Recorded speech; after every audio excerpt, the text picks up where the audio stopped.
الحمد لله نحمده ونستعينه ونستغفره ونؤمن به ونتوكل عليه ونعوذ بالله من شرور أنفسنا ومن سيئات أعمالنا من يهده الله فلا مضل له ومن يضلله فلا هادي له ونشهد أن لا إله إلا الله وحده لا شريك له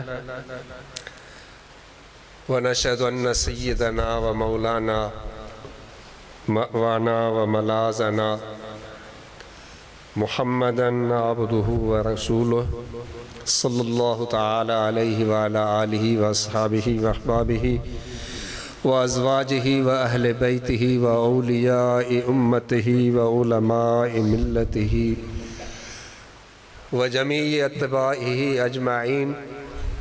أما بعد، أعوذ بالله من الشيطان الرجيم. بسم الله الرحمن الرحيم.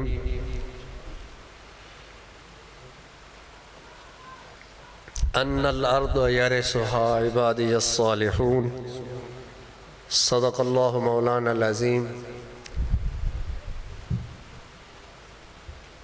وقال الله تعالى في شان حبيبه إن الله وملائكته يصلون على النبي يا أيها الذين آمنوا صلوا عليه وسلموا تسليما. اللهم صل على سيدنا ومولانا محمد وعلى آله وأصحابه أجمعين. قابل صد تعظیم تمام قابل عزت سامعین و حاضرین، لائق صد تعظیم خواتین اسلام، خصوصاً اسٹیج پر رونق افروز علماء ذی وقار، میرے پیر کے خلفائے اعظام، تنظیم جماعت اصلاح المسلمین کے عہدیدار صاحبان، خصوصاً جناب ڈاکٹر مولانا غلام غوث صاحب، جناب مولانا امجد علی صاحب گوجرانوالا سے تشریف لائے، جناب مولانا فیاض صاحب، جناب ڈاکٹر شفیق صاحب، جناب سخاوت علی صاحب، صوبائی باڈی کے صدر جناب دلبر حسین صاحب، قابل عزت جناب قاری حبیب الرحمن صاحب، ڈاکٹر یوسف صاحب، جناب ماسٹر احمد علی صاحب، ان کے صاحبزادے جناب طالب حسین صاحب. یہ کن کن کے نام لوں؟ سارے میرے لیے چند آفتاب و چند مہتاب ہیں. اتنی بڑی تعداد مختلف اضلاع سے، تقریباً آدھے پنجاب سے احباب آپ کے اس جلسے میں تشریف فرما ہیں، اور سبھی اپنی اپنی جگہ پر بڑی حیثیت کے مالک ہیں. جناب سید واحد علی شاہ صاحب کراچی سے تشریف لائے. آپس میں اتنی محبت، ایسا تعلق، اپنوں کی خوشیوں میں شامل ہونا، اپنوں کی یاد منانا، اپنوں کی خوشیوں کو اپنی خوشی سمجھنا، دوست و احباب کے دکھ کو اپنا دکھ سمجھنا، یہی تو انسانیت ہے، یہی صحیح مسلمانی ہے. اور اسی کا پیغام میرے آقا اور مولا صلی اللہ علیہ وسلم نے اپنے ماننے والوں اور پوری انسانیت کو دیا ہے. یہی بات ہمیں ہمارے پیر و مرشد قبلہ سجن سائیں دامت برکاتہ العالیہ نے ہمیں بتائی ہے.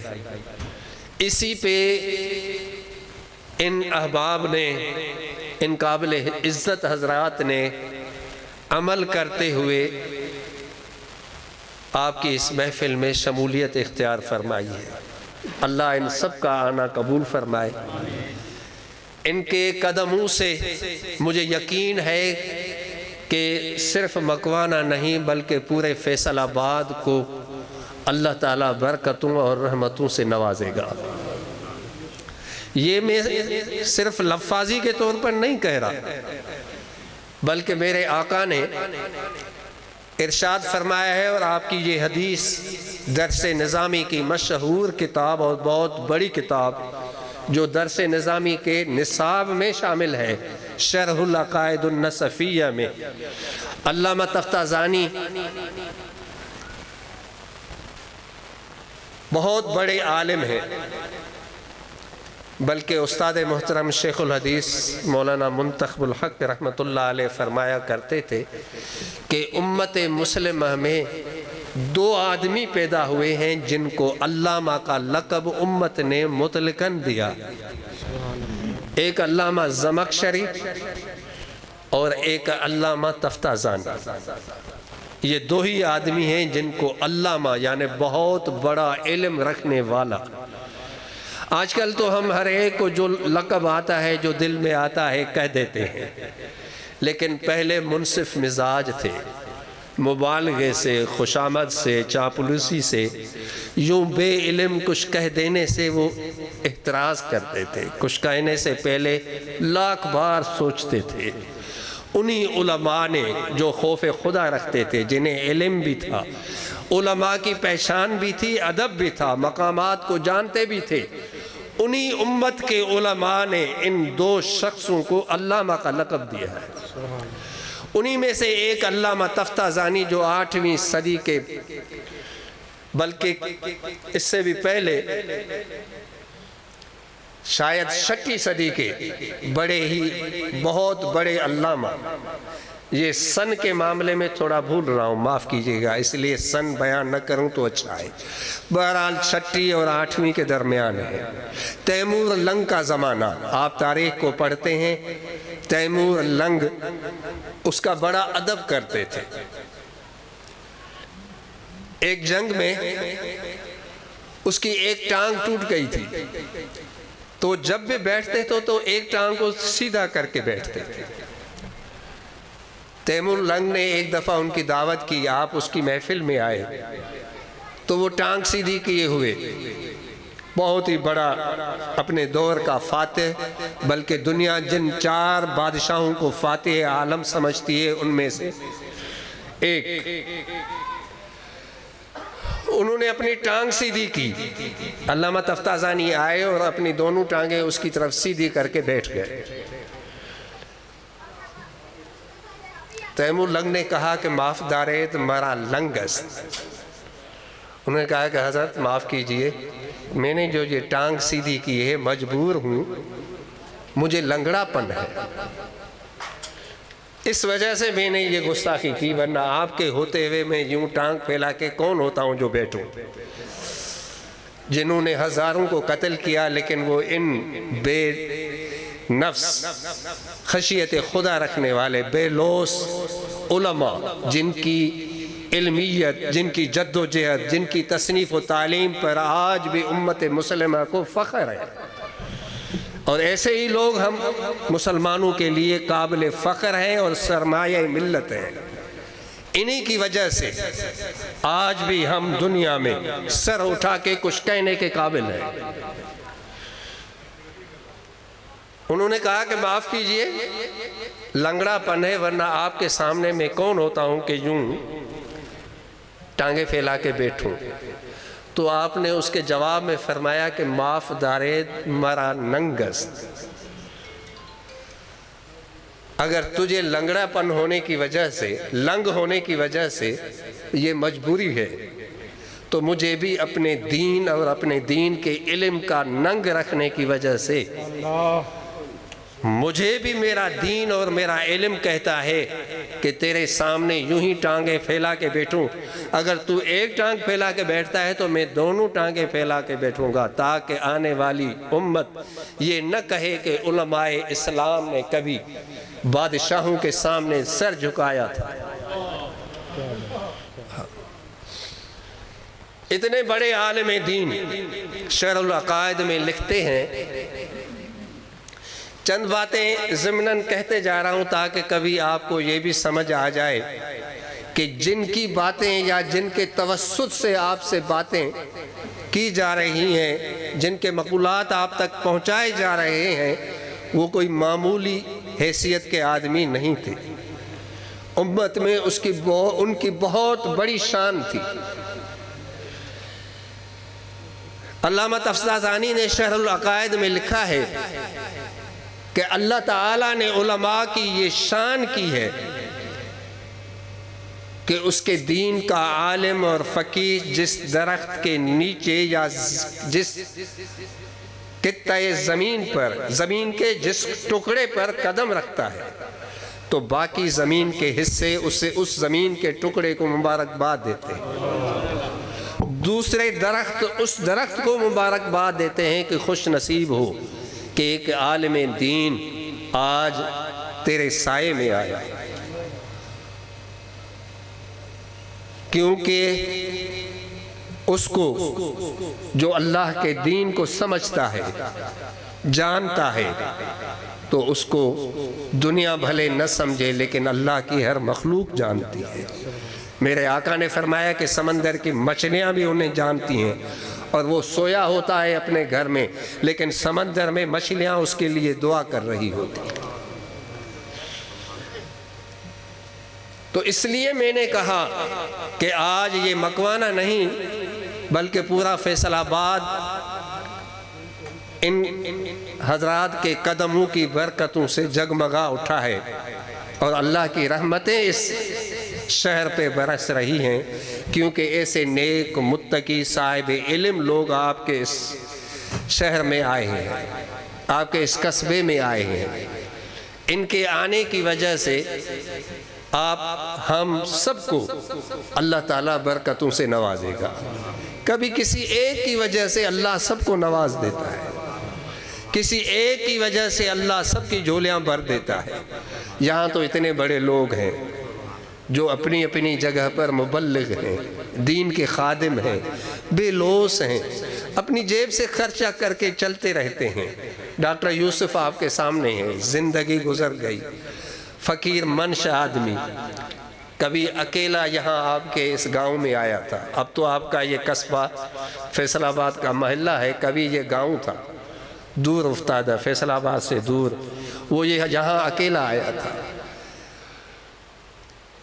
اور اس کی سچائی تھی کہ جمیل صاحب جیسا آدمی اس کو مل گیا، اور پھر جمیل صاحب کے ساتھ مل کر اس نے ارد و گرد کے تمام قصبوں گاؤں میں جا کے تبلیغ دین کی۔ چلتے چلتے ایک قافلہ بن گیا، ایک جماعت بن گئی، ایک جمع غفیر بن گیا۔ یہ ان کی سچائی تھی، یہ ان کا خلوص تھا، ان خلفائے کرام کی سچائی ان کا خلوص ہے۔ ان کے شیخ نے ان کے دلوں میں ایک چھوٹی سی چیز، محبت کی ایک مٹھاس ان کے دلوں میں رکھ دی، اور یہ دن رات چلتے رہے۔ اور ان کی یہ سچائی تھی کہ ایسے سادہ لوگ یہ پڑھے لکھوں کے بھی پیشوا بن گئے۔ یہ سچائی ہے، یہ حقانیت ہے، یہ اسی سچائی کی فتح ہے۔ مولانا جمیل صاحب کی یاد میں ہی آپ نے یہ جلسہ رکھا ہے۔ پہلی برسی کے اوپر میں آیا تھا، ان کی زوجہ محترمہ نے ان سے وفا نبھاتے ہوئے ان کی برسی منائی تھی، انہی کے ذریعے مجھ تک پیغام اختر لطیف صاحب نے پہنچایا تھا۔ اب کی دفعہ ان کے بھائی نے پیغام پہنچایا، وہ بھی محبت والے تھے، وفادار تھے۔ وفادار کو وفا پیشہ بیوی ہی ملتی ہے، جانے کے بعد بھی وہ اس کی یاد کو اپنے سینے سے لگائے ہوئے ہیں۔ کبھی کسی موقع پہ چند دوستوں نے کہا تھا کہ چھوٹے پیمانے پہ تھوڑا سا جلسہ کر دیتے ہیں، تو انہوں نے کہا تھا کہ مجھے دوستوں نے بتایا کہ جب تک زندہ ہوں میں اپنے شوہر نامدار کا عرس یوں ہی مناتی رہوں گی۔ اور پھر یہ ان کی بھی وفا، ان کے دوستوں کی بھی، ان کے بھائیوں کی بھی، ان کے تمام رشتہ داروں کی بھی، اور اس کے ساتھ ساتھ پورے مکوانہ والوں کی بھی۔ صرف آپ مکوانہ والے نہیں بلکہ یہاں وہ صوبائی باڈی کے ناظم اعلیٰ تھے، سیکریٹری تھے، جنرل سیکریٹری۔ آج صوبائی باڈی کے صدر بھی یہاں ہیں، مولانا قاری حبیب الرحمن صاحب، وہ بھی صوبائی عہدیدار ہیں، دلبر صاحب صوبائی صدر ہیں۔ اسی رفاقت کو نبھاتے ہوئے وہ صوبے کے عہدیدار بھی آئے، مرکز کے عہدیدار بھی بیٹھے ہوئے ہیں، ضلع کے تو سبھی لوگ ہیں، جن جن کے ساتھ اٹھنا بیٹھنا ہوا سبھی نے اپنی وفا نبھائی، اور آج سبھی کچھ نیچے کچھ اسٹیج پر سب یہاں پہنچے ہوئے ہیں۔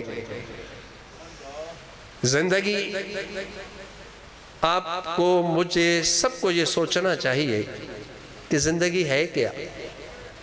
آئے، کھایا پیا، چلے گئے؟ ایسے تو لاکھوں لوگ ہیں۔ کئی لوگ آئے، کھایا پیا، کبھی عیش پرستانہ زندگی گزاری، مرنے کے بعد یوں دفن ہو گئے کہ کسی کو پتہ بھی نہیں کہ کبھی کوئی آیا تھا۔ بڑے بڑے دولت مند، بڑے بڑے حکمران، بڑی زمینوں کے مالک، بڑی کوٹھیوں کے مالک، آج کسی کو بھی ان کا نام تک یاد نہیں کہ کبھی کوئی آیا تھا، قبر کا نشان تک نہیں۔ ایسے بھی لوگ آئے، کیا یہی زندگی ہے؟ اسی کو کامیاب زندگی کہو گے؟ اس طرح تو جانور بھی آتے ہیں، ذبح ہو جاتے ہیں۔ شیخ سعدی کے بقول کہ بہت سے وہ ہیں جو کسی کونے میں بھوکے سو گئے، لیکن کسی نے پرواہ نہیں کی کہ یہ بھوکا ہے، اس کے کھانے کا کوئی بندوبست کرو۔ کسی نے پرواہ نہیں کی۔ آج اگر تم بھوکے ہو اور تجھے بھوکا دیکھ کر تیری ماں تڑپتی ہے تو تجھے اللہ کا اور اپنی ماں کا شکر گزار ہونا چاہیے کہ کوئی ہے جو تیرے لیے تڑپتا ہے، تیری بھوک، تیرا دکھ، تیری تکلیف سہ نہیں سکتا، برداشت نہیں کر سکتا۔ اگر کوئی ہے، ایک ہی ہے، ماں کی شکل میں یا بیوی کی شکل میں۔ ماں کے لیے تو سبھی الفاظ کہتے ہیں، لیکن یہ بھی ایک حقیقت ہے کہ ہمارے معاشرے کی، بڑے صغیر کی بیویاں یہ بھی اپنے گھر کو، اپنے شوہر کو ایسے ہی سنبھالتی ہیں، پورے خاندان کو کھلاتی ہیں بیچاری۔ سب سے بہتر کھانا، بہتر بوٹی شوہر کے لیے نکال کے رکھتی ہے۔ بچے بھی پیارے ہیں، لیکن جو پیار شوہر سے ہے وہ اس سالن کے حصے سے ہی ظاہر ہوتا ہے کہ شوہر کے لیے وہ کیا بچا کے رکھتی ہے، غریب کا گھر ہو یا امیر کا۔ لیکن بیوی کی یہ عادت ہے، یہ تعلق ہے، یہ محبت ہے، جو خود پکاتی ہے، یہ خود پکاتی ہے۔ یہ وہ بیویاں جن کو تم کہتے ہو کہ ان پڑھ ہیں، گنوار ہیں، جن کو تم ان پڑھ سمجھتے ہو، گنوار کہتے ہو، کبھی کبھی غصے میں آتے ہیں۔ لیکن ان ان پڑھوں اور ان گنوار بیویوں کا رویہ یہ ہے کہ پورے خاندان کو کھلائے گی، نہ بچا تو بھوکی سو جائے گی، لیکن بچوں کو اور شوہر کو پہلے کھلائے گی، اور بچہ خچا خود کھائے گی۔ اور جن کو ماڈرن کہتے ہو، کبھی پالا پڑا تو خود ہی فیصلہ کر لو گے کہ بغیر ٹائم کے آئے تو کہہ دیں گی کہ یہ کوئی ٹائم ہے کھانے کا، جاؤ جا کے ہوٹل سے کھا کے آؤ اگر اتنے بھوکے ہو تو۔ ماڈرن پن کا بھوت سوار ہے کہ کب تک ہم یہ پرانے ریتوں میں رسموں میں رواجوں میں پڑے رہیں گے، اور سادہ لوگ بیچاری بیویوں کو، خواتین کو ہم وقت کی نگاہ سے نہیں دیکھتے۔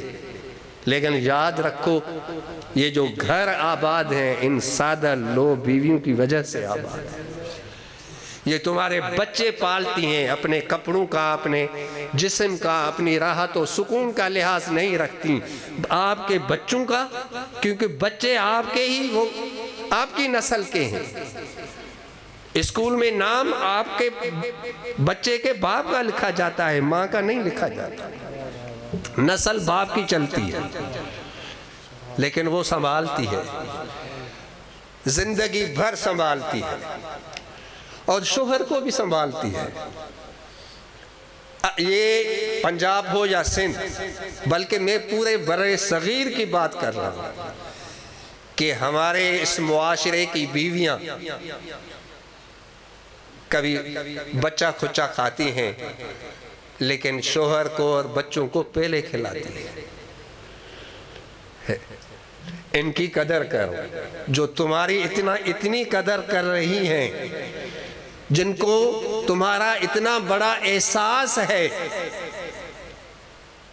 اگر تمہارے اندر وہ احساس نہیں تو پھر تم میں درندگی ہے، انسانیت مر چکی ہے۔ ان عورتوں سے بھی گئے گزرے ہو تم، اگر تمہارے اندر احساس نہیں۔ ایک بیوی بیٹے سے بھی پیار کرتی ہے، باپ سے بھی، ماں سے بھی، میکے سے بھی، سب سے پیار کرتی ہے، لیکن یاد رکھو بیوی سب سے زیادہ اگر پیار کرتی ہے تو شوہر سے کرتی ہے۔ لڑتی جھگڑتی ہے تو یہ بھی اس کا جذباتی پن انداز خدا نے ایسا رکھا ہے۔ اگر یہ جذباتی پن نہ ہو تو گھر کے لفڑے سنبھالنا جس کسی کا کام نہیں ہے۔ یہ نیچر ہے، یہ فطرت ہے جو خدا جانتا ہے، ہم اس کی حکمتوں کو نہیں جان سکتے۔ رسول اکرم صلی اللہ علیہ وسلم غزوہ احد میں جب 70 صحابہ شہید ہو گئے، ایک خاتون آئیں، آپ صلی اللہ علیہ وسلم نے ایک صحابی کو فرمایا، اسی کے رشتہ دار کو، کہ اس کو ذرا روکنا، یہ تیزی سے آ رہی ہے، اس کا کلیجہ نہ پھٹ جائے، کیونکہ اس کا باپ بھی شہید ہو گیا تھا، اس کا بھائی بھی شہید ہو گیا تھا، اور اس کا شوہر بھی شہید ہو گیا تھا۔ اسی جنگ میں جب وہ آگے بڑھی تو آپ صلی اللہ علیہ وسلم کے حکم کے موافق اس نے اس کو روکا، اس نے کہا کہ آپ آگے نہ جائیں۔ انہوں نے کہا کیوں نہیں جاؤں، تم کون ہوتے ہو؟ تو اس نے کہا کہ آگے بڑے صحابی، بڑے ساتھی بچھڑ گئے ہیں، ہو سکتا ہے کہ تم برداشت نہ کر سکو۔ ان کا نہیں، میں آگے جاؤں گی۔ تو اس نے کہا کہ تیرا بھائی شہید ہو گیا۔ تو تھوڑی دیر کے لیے رکی اور انا للہ پڑھ کر آگے بڑھنے لگی۔ تو اس صحابی نے پھر کہا کہ نہیں، آگے مت جاؤ۔ اس نے کہا کیوں نہیں جاؤ؟ جو بھائی گیا تو گیا، اللہ کی راہ میں گیا، مجھے فخر ہے اس پر، مجھے آگے جانے دو۔ تو اس نے کہا کہ تیرا باپ بھی فوت ہو گیا۔ تو جھٹکا سا لگا، لیکن انا للہ کہہ کے خاموش ہو۔ حدیث گرامی ہے، جب اس نے پھر آگے بڑھنا چاہا تو اس صحابی رسول نے کہا کہ بی بی آپ کا شوہر بھی شہید ہو گیا۔ تو اب وہ خود پہ کنٹرول نہ کر سکے اور بے اختیار چیخ نکل گئی۔ جیسے ہی وہ چیخی تو رسول اللہ صلی اللہ علیہ وسلم صحابہ کی طرف مخاطب ہوئے، کیونکہ یہ سب منظر اپنے آنکھوں سے دیکھ رہے تھے۔ نبی کا کام ہے کہ خوشی ہو یا غمی، جنگ ہو یا امن، وہ اپنے نبوت کا فریضہ ہر جگہ پہ انجام دیتا ہے۔ جو نصیحت جس وقت کرنی ہو اور وہ اس کا موقع ہو تو نبی اسی وقت کہہ دے گا، کبھی بھی پیچھے نہیں ہٹے گا، ڈرے گا نہیں دنیا سے، وہ صرف خدا سے ڈرتا ہے، دنیا والوں سے نہیں ڈرتا۔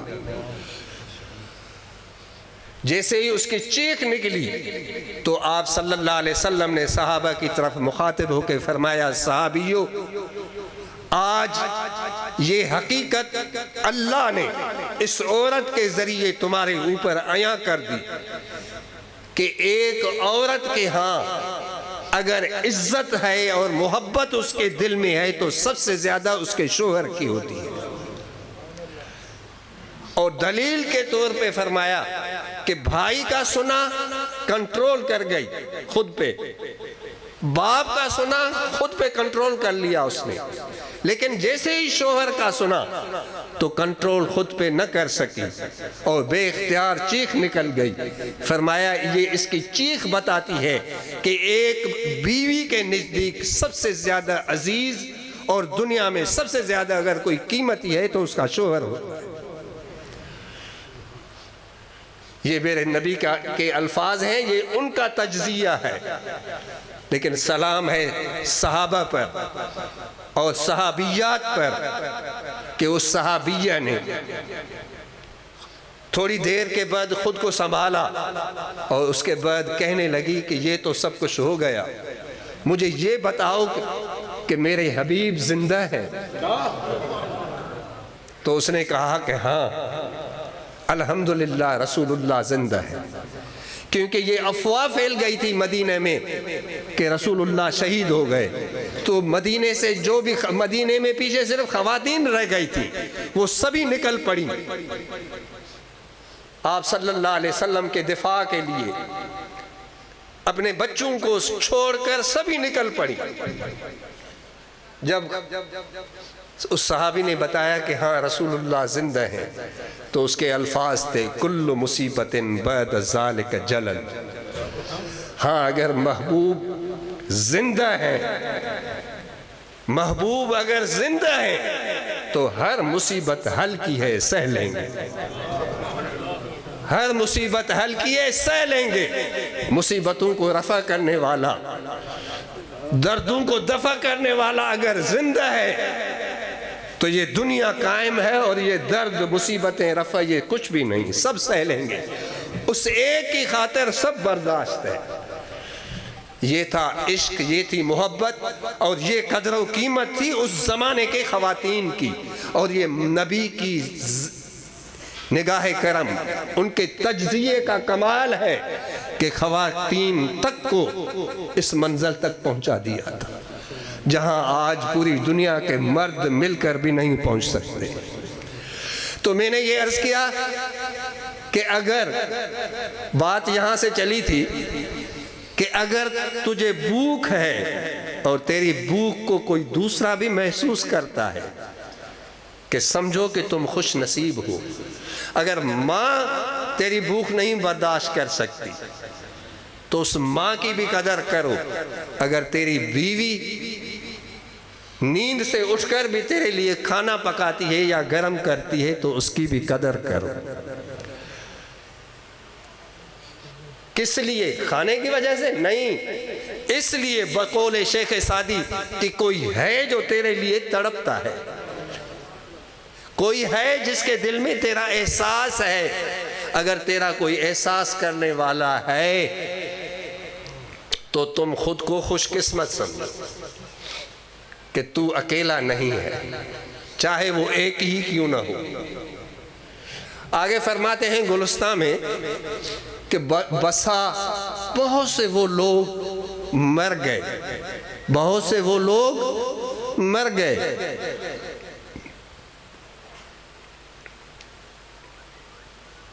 محلے والوں نے، کبھی کمپنی والوں نے، کبھی مسجد کے مؤذن اور امام نے مل کے، جماعت والوں نے غسل و کفن دے کر جنازہ پڑھ کے دفن کر دیا، اور کوئی بھی اس پر آنسو بہانے والا نہیں تھا۔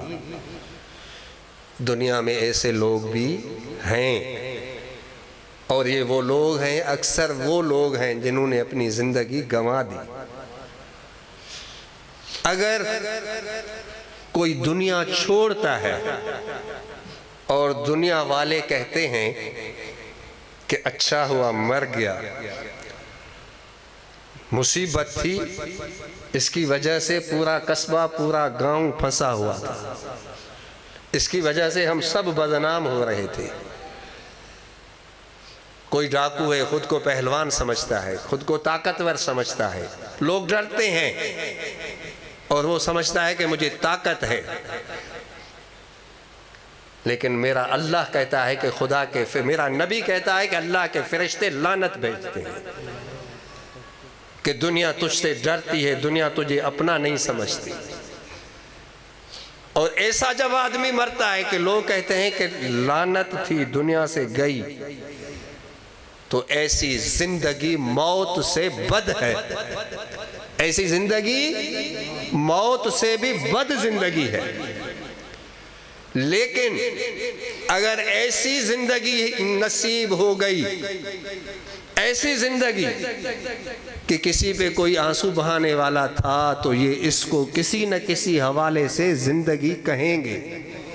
اگر کوئی مر گیا، فوت ہو گیا، ہر ایک کو جانا ہے، لیکن کوئی آنسو بہانے والا تھا تو کسی نہ کسی حوالے سے اس کو زندگی کہیں گے۔ لیکن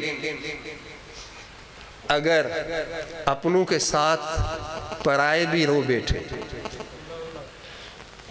اس کی جدائی کو سہ نہیں سکے، اس کے دنیا سے چلے جانے کو اپنا دکھ سمجھا، بے اختیار رو پڑے، یہی زندگی حقیقی زندگی ہے، یہی زندگی حقیقی زندگی۔ سیدنا علی کرم اللہ وجہ الکریم جب زخمی ہوئے، صبح کی نماز کے ٹائم پر جامع مسجد کوفہ میں آپ کو اٹھا کر گھر لایا گیا۔ حکیم ڈاکٹر علاج سے نا امید ہوئے، آپ نے اس موقع پر وصیتیں فرمائی، وصایا علی کے نام سے۔ اس پر بہت کچھ لکھا گیا ہے، کتابیں لکھی گئی ہیں، شرحیں لکھی گئی ہیں۔ اس میں ایک جملہ ہے آپ کا، حسنین کریمین کو، امام حسن اور امام حسین رضی اللہ تعالی عنہما کو مخاطب کرتے ہوئے ارشاد فرمایا کہ ایسی زندگی گزارنا، غور سے سننا ان الفاظ کو، کہ ایسی زندگی گزارنا کہ جب دنیا چھوڑنے لگو تو ایسی چند آنکھیں ہونی چاہیے جو تیری جدائی پہ آنسو بہائیں۔ اگر ایسا تمہیں ماحول مل گیا تو تمہیں یقین کرنا چاہیے کہ تم کامیاب ہو گئے، زندگی کو با مقصد بنا گئے، تمہاری زندگی اللہ کے ہاں مقبول ہو گئی، رائے گاہ نہ گئی۔ حسنین نے وہ زندگی گزاری، صدیاں بیت گئی۔ آج بھی اگر کوئی کربلا کا واقعہ پیش کرتا ہے، امام حسن کی زندگی کو آج بھی کوئی بیان کرتا ہے، تو مسلم نان مسلم بھی رو پڑتے ہیں۔ آج تک جو امت روتی ہے اور جو قصہ سنتا ہے جو بھی، اور بے اختیار آنسو نکل آتے ہیں، یہ ان کی عظمت کی دلیل ہے، ان کے زندگی کی عظمت کی دلیل ہے، ان کے پاکیزگی کی دلیل ہے۔ انہوں نے اس طرح زندگی گزاری اللہ کے لیے، اللہ کے مخلوق کے لیے، اللہ کی مخلوق کے لیے، اللہ کے دین کے لیے سب کچھ وقف کر دیا، اور اس طرح ہر چیز سے گزر گئے صبر و استقلال کے ساتھ کہ دنیا آج تک وہ مثال پیش نہیں کر سکی۔ آج جو تم روتے ہو 10 محرم کو یا جب بھی قصہ پڑھتے ہو، یہ ان کی عظمت کی دلیل ہے، ان کے مقبولیت کی علامت ہے۔ اللہ کے ہاں جو کچھ وہ کر گئے اللہ نے قبول کیا، وہ مقبول ہو گئے، اور اللہ تعالیٰ نے ان کے ذکر کو قیامت تک کے لیے باقی رکھ دیا۔ جب تک امت زندہ ہے انشاءاللہ خلفائے راشدین اور شہدائے کربلا کا ذکر خیر ہوتا رہے گا۔ تو میں نے عرض کیا کہ زندگی ہے کیا؟ تو مختلف باتیں آتی جاتی ہیں، تو زندگی ہے کیا؟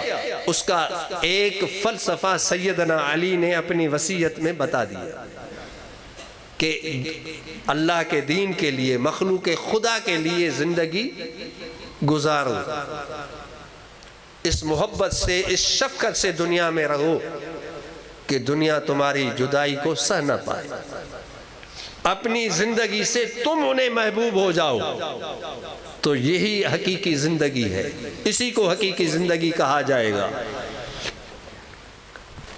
تو میں نے عرض کیا کہ بہت سے لوگ آئے چلے گئے، کسی کو پتہ نہیں، لیکن آپ کے اس شہر کا ایک فقیر تھا، فقیر بے نوا تھا، کوئی بڑا عہدہ نہیں تھا، سیاستدان نہیں تھا، بڑا دولت مند نہیں تھا، روایتی پیر بھی نہیں تھا، فقیر منش آدمی تھا، لیکن اہل علم تھا، با ذوق تھا، ایک ادیب تھا، لکھنا بھی جانتا تھا اور الفاظ سے کھیلنا بھی جانتا تھا، تو کبھی کبھی دل کے تار چھیڑنا بھی جانتا تھا، اور واقعی وہ ایسا تھا، مخلص تھا، محبت والا تھا، اسی لیے جب بھی ہم اس کے پاس، اس کے گھر میں آتے تھے تو اپنا گھر سمجھتے تھے۔ آج بھی ان کی یاد دلوں میں تازہ ہے، خود خلوص کے ساتھ محبت کرنے والا تھا، جبھی تو ان کی یاد یہاں تک کھینچ لائی۔ تو میں نے عرض کیا کہ پہلی دفعہ ان کی پہلی برسی پہ میں آیا تھا یہاں، کافی سالوں کے بعد اب آنا ہوا، لیکن ان کی یاد اب بھی میں آپ کے دلوں میں اسی طرح تازہ دیکھ رہا ہوں جیسے کل آپ سے وہ بچھڑ گئے، اور اب بھی وہ آپ کے ساتھ ہیں۔ اگرچہ جوانی میں دنیا سے گئے، لیکن تھوڑی زندگی، لیکن ایسی کامیاب زندگی، یہ 40 سال، یہ 45 سال یا 50 سال، اس 100 سالہ زندگی سے کئی گنا بہتر ہے، جس میں مال و دولت اولاد تو بہت کچھ چھوڑی جائے، لیکن پیچھے بچے دنیا میں الجھ جائیں، پرائے تو پرائے لیکن اپنا بھی کوئی یاد نہ کرے، قبر تک بھی نہ پہنچے، ایسی زندگی، ایسی 100 سالہ زندگی، ایک صدی کی زندگی کس کام کی؟ اور وہ جو جوانی میں چلا جائے، اس کی زوجہ محترمہ کے لیے اب بھی وہ اس کے ساتھ ہے، اس کے بھائیوں کے ساتھ، اس کا بھائی اب بھی ان کے ساتھ ہے، ان کے رشتہ داروں میں اب بھی وہ موجود ہے، وہ جو جن کے ساتھ اٹھا بیٹھا، آج بھی ان کی محفلوں میں ان کا ذکر ہے۔ یہی تو زندگی ہے، اس کو موت کیسے کہو گے؟ یہ موت نہیں، یہ زندگی، اور انسان زندہ ہے، وہ زندہ ہے، زندہ رہنے کے لیے پیدا کیا گیا ہے، وہ فنا تو خود اپنے کرتوتوں کی وجہ سے خود کو کر دیتا ہے، اللہ نے اسے ہمیشہ رہنے کے لیے پیدا کیا ہے، اور یہ انسان سمجھ نہیں پاتا۔ اگر تم دوستوں کے درمیان آج بھی اگر وہ دوست جو آج بھی ان کا تذکرہ چھیڑتے ہیں، گھر میں تذکرہ ہے اور محبت کے ساتھ، پیار کے ساتھ، خلوص کے ساتھ، اپنوں میں، پرائیوں میں، محلوں میں، شہروں میں، مسجدوں میں، حتیٰ کہ جب میں آج ان کی مزار پہ گیا تو وہاں بھی رونق لگی ہوئی تھی، جلسے کا سما تھا، ایسا محسوس ہو رہا تھا کہ ہم اس کے ساتھ اس کی دعوت میں آئے ہیں۔ چادریں چاڑی جا رہی تھی، پھول نشاور کیے جا رہے تھے، روگ نعت کوئی پڑھ رہا تھا، نعت پڑھتے ہوئے درود و سلام کا نذرانہ پیش کرتے ہوئے آنسو بہا رہے تھے۔ یہ اسی کی یاد تھی جو ستا رہی تھی۔ ان کی قبر کی رونق کو دیکھ کر میں نے کہا کہ یہ آج بھی زندہ ہے۔ میرے دل نے کہا کہ یہ زندہ ہے، یہ مرا نہیں، یہ اب بھی دلوں میں موجود ہے، محفلوں میں موجود ہے، یہ جلسوں میں موجود ہے، ہر جگہ موجود ہے۔ اسی کو تو زندگی کہتے ہیں۔ بہت سے وہ بھی قبروں میں موجود ہیں جن کو کوئی جانتا ہی نہیں، اور تو اور باپ کی قبر پر بیٹے تک نہیں جاتے۔ کیسے ہم دنیا پرست، مفاد پرست ہو گئے کہ جس باپ نے زندگی دی، دکھ سہے، تکلیفیں برداشت کی، خود جلتا رہا، بیٹوں کو چھاؤں میں رکھا، اور وہ بیٹے ایسے جس کے لیے لاکھوں کروڑوں چھوڑ گیا، اور اب اس کی قبر پر سالہ سال گزر جاتے ہیں۔ کوئی جاننے والا دوست آتا ہے، کہتا ہے کہ اس کی قبر کہاں ہے، تو بتانے کے لائق بھی نہیں ہے کہ قبر ہے کہاں۔ کتنے ہم خود غرض ہو گئے۔ مسلمانوں، یہ زندگی میرے نبی نے ہمیں نہیں دی تھی۔ دنیا میں نبھاؤ، وفا شعار بنو، دوستوں کے ساتھ، عزیزوں کے ساتھ، گھر والوں کے ساتھ، دینداروں کے ساتھ، علماء کے ساتھ، جن کے ساتھ نمازیں پڑھتے ہو ان کے ساتھ، ہر ایک کے ساتھ وفا سے، محبت سے، تعلق سے رہو، اور تعلق کو نبھاؤ۔ تعلقات کو نبھانے والا ہی صحیح انسان ہے، اور جو تعلقات کو نبھاتا ہے اللہ تو اس کو نوازے گا۔ دنیا کی سب سے بڑی نعمت یہ ملتی ہے کہ تعلقات کے نبھانے والا سکون سے زندگی بسر کرتا ہے۔ آج آپ کی سائنس یہ کہتی ہے، آج ہی مجھے مولانا امجد علی صاحب نے ایک کلپ بھیجا ہے، ایک اسکالر کا، سائنسدان، ڈاکٹر کا۔ اس نے بتایا کہ امریکہ کے ہارورڈ یونیورسٹی والوں نے ریسرچ کیا تھا، جس میں بادشاہ، حکمران، بڑے بڑے اسکالر، علماء، ڈاکو، چور، ہر قسم کے مکتبہ فکر کے لوگوں پر انہوں نے دنیا کے لحاظ سے کہ سکون کن لوگوں کے پاس ہے، سکون کن لوگوں کے پاس ہے، سکون کے ساتھ، اطمینان کے ساتھ، پیسہ ہے یا نہیں ہے، کوٹھی ہے یا نہیں ہے، سادہ کھاتا ہے یا مرغ مسلم کھاتا ہے، کچھ بھی ہو، کیونکہ انہوں نے ہر قسم کے لوگوں کو اکٹھا کیا تھا ریسرچ کے لیے۔ تو انہوں نے دیکھا کہ سکون اور اطمینان والی زندگی کن لوگوں کو ہے، تو مختلف پہلو جات کے لحاظ سے تحقیق کی گئی، ریسرچ کی گئی، تو وہ اس نتیجے پہ پہنچے کہ جو لوگ تعلقات کو اہمیت دیتے ہیں، دوستی کو اہمیت دیتے ہیں، رشتے کو اہمیت دیتے ہیں، مفادات کی وجہ سے رشتہ نہیں رکھتے، مفادات کی وجہ سے دوستی نہیں رکھتے۔ ہمارے ہاں تو اب یہ رواج پڑ گیا نا کہ کام ہے تو بھائی دوستی کی لافیں بھی ہوں گی، کام نہیں ہوا تو سلام بھی بھول جائیں گے، کبھی جانتے ہی نہیں تھے۔ یہ تو مفاد پرستی ہے، دوستی اس کو کب کہا جاتا ہے؟ اس کو دوستی نہیں کہا جاتا۔ ہر حال میں جو نبھاتا ہے، دکھ میں، سکھ میں۔ وہ شیخ سعدی کا ایک قول ہے کہ بھائی دسترخوان پہ تو دشمن بھی دوست بن جاتا ہے، مخالف بھی لاپیں مارتا ہے کہ بھائی ہم تو بس بڑوں سے لے کر آپ سے رشتہ رکھتے ہیں، ہم تو صدیوں سے ایک دوسرے کے ساتھ ہیں۔ تو شیخ سعدی فرماتے ہیں کہ بھائی یہ دسترخوان کا کمال ہے، تیری دوستی کا کمال نہیں ہے۔ دوستی یہ ہے کہ دوست قید میں ہو تو ادھر دوست کو نیند نہ آئے، یہ دوستی ہے۔ دوست بیمار پڑ جائے تو یہ گھر میں بے چین ہو جائے کہ میرے دوست کو کچھ ہو گیا، جبھی مجھے نیند نہیں آ رہی ہے۔ ہاں؟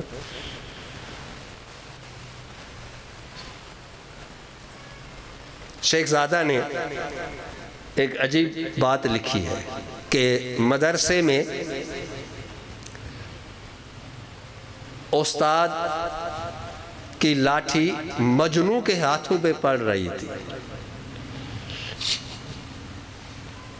تو دور بیٹھی لیلا کے ہاتھ پہ داغ ہو رہے تھے، ادھر بھی بٹھے بن رہے تھے تو ادھر بھی بٹھے بن رہے تھے۔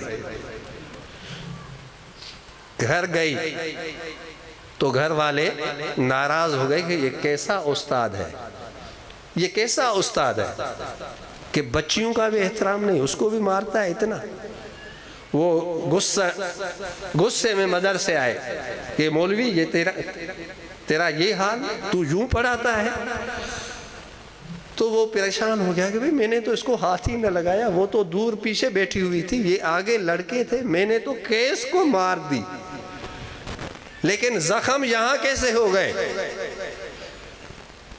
بعد میں معلوم ہوا کہ یہ تو محبت تھی، یہ تو حقیقی دوستی تھی، لاٹھی جہاں پڑ رہی تھی زخم وہاں ہو رہے تھے۔ یہی تو محبت ہے، یہی تو دوستی ہے۔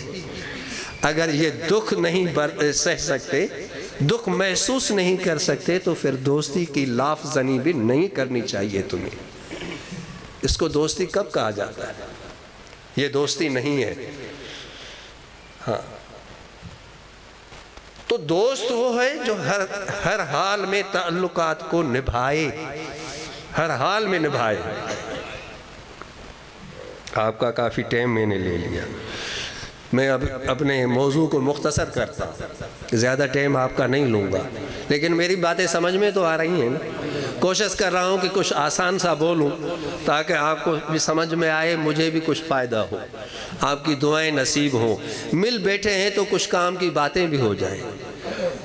اصل موضوع تو دوست کی یاد تازہ کرنی ہے، لیکن ساتھ ساتھ کچھ اپنے دین کی باتیں اور کام کی باتیں بھی ان کے صدقے میں سامنے آ رہی ہیں، تو ان کا بھی تذکرہ ہونا چاہیے۔ تو دوست وہ جو اپنے دوست کا دکھ محسوس کرے، یہی دوستی ہے، یہی محبت ہے۔ اگر بیوی آپ کی بھوک برداشت نہیں کر سکتی، ماں آپ کی تکلیف برداشت نہیں کر سکتی، تو بیٹا سچا وہ ہے جو اپنی ماں کا دکھ برداشت نہ کر سکے۔ سچا شوہر وہ ہے محبت کرنے والا، حقوق کو نبھانے والا، رشتے کی عزت کرنے والا شوہر وہ ہے جو بیوی تڑپے تو وہ بھی تڑپ اٹھے،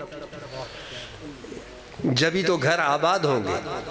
آج تعویذ لیتے رہتے ہو کہ مولوی صاحب یار بیوی اور مجھ میں ان بڑھت ہے، شادیاں ہوتی ہیں، بیچارے ماں باپ، کبھی ساس خسر، تعویذ مولانا غلام غوث صاحب سے تعویذ دیجئے، شادی تو بڑے شوق سے کی تھی، پتہ نہیں ہمارے لڑکے کا کیوں دماغ خراب ہو گیا۔ عموماً تو بیچاری بہو پہ ہی سارا نزلہ گرتا ہے، میرا بچہ تو ٹھیک ٹھاک ہے لیکن وہ پتہ نہیں ڈائن کہاں سے آ گئی، سارا نزلہ بیچاری اس پہ گرتا ہے، اور اپنے بچے کے کرتوتوں کو دیکھتا ہی نہیں ہے کہ یہ کہاں کہاں سے گھوم کے آیا ہے۔ بہرحال یہ تعویذ بھی کام کے ہیں، میں تعویذوں کو ماننے والا ہوں، ایسا نہ ہو کہ پھر مولانا غلام غوث صاحب مجھ پہ کیس کر ڈالے، میں تعویذوں کو ماننے والا ہوں، لیکن سب سے بڑا تعویذ جو آسان ہے، سب سے بڑا تعویذ کہ زندگی ایسی قیمتی بن جائے اور گھر گھر نہ رہے بلکہ جنت نما محل بن جائے، یہ تعویذ ہے کہ ایسے زندگی گزارو جس پہ کلمہ ہم نے اور آپ نے پڑھا ہے، اس محبوب کی کاپی کرو، نقالی کرو کہ وہ عائشہ سے کیسے باتیں کرتا تھا، اس سے کیسے کھانا طلب کرتا تھا، کیسے پیار دیتا تھا، کیسے مل بیٹھ کر باتیں کرتا تھا۔ اور ہم اپنے نبی کی کاپی کریں اور ہماری بیٹیاں، ہماری بہنیں ام المومنین عائشہ کی کاپی کریں، خدا کی قسم ہر دکھ مٹ جائے گا۔ گھر اگر آپ کا محل نہیں ہے، کچا سا سادہ سا گھر ہے، لیکن آپ کا اٹھنا بیٹھنا میرے نبی کی کاپی ہے، ہماری بچیوں کا اٹھنا بیٹھنا، بہنوں بیٹوں کا اٹھنا بیٹھنا فاطمہ اور عائشہ کی کاپی ہے، تو بھلے کچا گھر ہو لیکن یہ جنت کا محل دکھائی دے گا۔ اگر تم ماڈرن بن گئے، پیسے پہ ناز کیا، اپنی جو حقیقی زندگی تھی، کلمہ پڑھنے کی وجہ سے جس نبی کی پیروی کرنی چاہیے تھی، تم نے وہ پیروی نہیں کی بلکہ دشمنوں کی پیروی کی، جو ہر روز کارٹون بناتے ہیں، جو ہر روز کوئی فتنہ کھڑا کر دیتے ہیں، جو آئے دن انسانیت سے گری ہوئی حرکتیں کرتے ہیں، خود کو مہذب سمجھتے ہیں، لیکن دنیا کے سب سے زیادہ فتنے باز اور غیر مہذب لوگ، جن کو عزت والے کی عزت کا بھی پتہ نہیں، جس نے پوری دنیا کو عزت دی، محبت دی، دشمنوں کو کا بھی خیال رکھا، جو اتنے گئے گزرے، مذہبی رواداری گئی، انسانیت گئی، اور الزام تراشی اور تہمت بازی جن کا شیوا ہو گیا، ایسے بے ضمیر دشمنوں کی پیروی کرو گے تو چاہے تم کروڑ پتی ارب پتی کیوں نہ ہو جاؤ، اپنی بیویوں کو گھر والوں کو سونے میں تولو، لیکن کبھی بھی سکون کی دولت تمہیں نصیب نہیں ہوگی، کبھی انسانیت والی زندگی تمہیں نصیب نہیں ہوگی۔ جو کلمہ پڑھا ہے تو ایمان پہ قائم رہو، کلمہ پڑھا ہے تو اپنے نبی کی شرافت پہ ناز کرو، ان کی زندگی، ان کے طور اطوار، ان کے طریقوں، ان کے اٹھنے بیٹھنے کے انداز کو اپنا کر یقین کرو کہ اسی میں بھلائی ہے، اسی میں عزت ہے، اسی میں دنیا بھی ہے، اسی میں آخرت بھی ہے، یہ دنیا بھی میری ہوگی اور اگلا جہان بھی میرا ہوگا۔ یہ تبھی ممکن ہوگا جب تمہارا ایمان مضبوط ہوگا۔ مخدوم محمد راشد رحمت اللہ علیہ سے کسی نے پوچھا کہ یہ ہم کیوں بگڑ گئے، تو آپ نے فرمایا کہ اپنے نبی پر وہ اعتماد نہیں رہا، ایمان کی وہ مضبوطی نہ رہی، توحید جس درجے کی مسلمان کو ہونا چاہیے، اپنے خدا کو جس عظمت کے ساتھ مسلمان کو ماننا چاہیے، جب مسلمان اپنے خدا کی عظمت کو بھول جائے گا، اپنے نبی کی پاکیزگی پر اس کا یقین کمزور ہو جائے گا، تو وہ دشمنوں کے پیچھے چل کر اپنی دنیا بھی برباد کرے گا تو آخرت بھی برباد کر دے گا۔ یاد رکھو میرے مسلمان بھائیوں بہنوں، تم پڑھو، دنیا کی تعلیم حاصل کرو، سب کچھ کرو، لیکن ایک باپ کے اوپر فرض ہے کہ اپنے بیٹوں کو اپنے عمل سے اپنے نبی کی کاپی کر کے، سنت و شریعت کی پیروی کر کے، خود کو ماڈل بنا کے اپنے بچوں کے سامنے رکھے۔ اگر باپ جھوٹ نہیں بولے گا، باپ سچائی پہ رہے گا، نشہ نہیں کرے گا، حلال کھلائے گا بچوں کو، تو کبھی بھی اس باپ کی اولاد گمراہ نہیں ہوگی۔ اپنی بیٹیوں کو بھلے سونا نہ دو، چاندی نہ دو، بڑا بڑا جہیز ان کی شادیوں میں نہ دو، لیکن اس کو فاطمہ کی سیرت دو، اس کو عائشہ کا نقش قدم دو۔ تیری بیٹی، تیری بہن کبھی بھی اپنے شوہر کے گھر سے واپس نہیں آئے گی، کبھی بھی اس کو نکالا نہیں جائے گا، کبھی بھی اس کی بے عزتی نہیں کی جائے گی۔ تیری بیٹی، تیری بہن، میری بیٹی، میری بہن اگر عائشہ اور فاطمہ کی عزت کرتی ہے، اس کے نقش پا پہ چلنے کو اپنی عزت سمجھتی ہے، خدا کی قسم اس کے عزت کی حفاظت اللہ کرے گا۔ تم تم نہیں کر سکو گے، اللہ کرے گا۔ بہت کچھ کرنا ہم نے سیکھ لیا، لیکن جو اصل کام تھا بھلا دیا، وہ بھول گئے۔ اسی کا تو نتیجہ ہے، جہاں سے بات شروع کی تھی وہاں تک سے پھر شروع کرتا ہوں، کہ اسی کا نتیجہ ہے کہ کروڑوں کی جائیداد چھوڑنے والا سب سے پہلے جس بیٹے کے لیے حلال و حرام کو اکٹھا کیا وہی بیٹا بھول جاتا ہے، قبر تک کو نہیں آتا۔ حالانکہ میرا نبی فرماتا ہے کہ ہر جمعہ کی رات کو اپنے والدین کی قبروں پہ جایا کرو، ان کی قبروں پہ ہر جمعہ رات کو جایا کرو۔ آپ نے فرمایا کہ اگر ماں باپ زندہ ہیں تم ان کے لیے دعا کرو اور وہ تیرے لیے دعا کرے۔